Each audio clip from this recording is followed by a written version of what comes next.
Are you still buying store-bought roasted peppers in a jar? You shouldn't. Why? Because you can do them at home and you can make them better. Get whole peppers, turn on the flame, put it on the flame and let it roast. If it's nice out, do them on your grill. If it's not nice out, do them inside. Get the skins nice and black. Get yourself a bowl with a little bit of plastic on top. This takes a couple minutes, but you're gonna go like get it dark. You can do multiple. I'm just gonna rotate. Once your pepper looks like that, you put it inside the bowl with plastic so they steep, okay?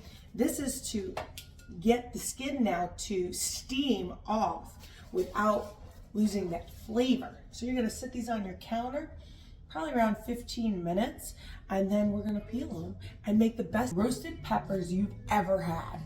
So they've been sitting for a while, so I uncover it, I wet my hands, and as you can see, the skin comes right off. So as I'm going, and the skin comes off, the water's just there to kind of help keep my hands moist. Once your pepper's cleaned, like that, I just take my knife and make a little slit. That piece comes right off. Pull the seeds out, and now you have the perfect roasted pepper. Just give them a slice. I just do them in strips, and right in to my jar. Peppers, and I just put them in bigger jars so you can kind of see. We're gonna take a microplane, and you're gonna grate in 2 cloves of garlic, 1/4 cup in.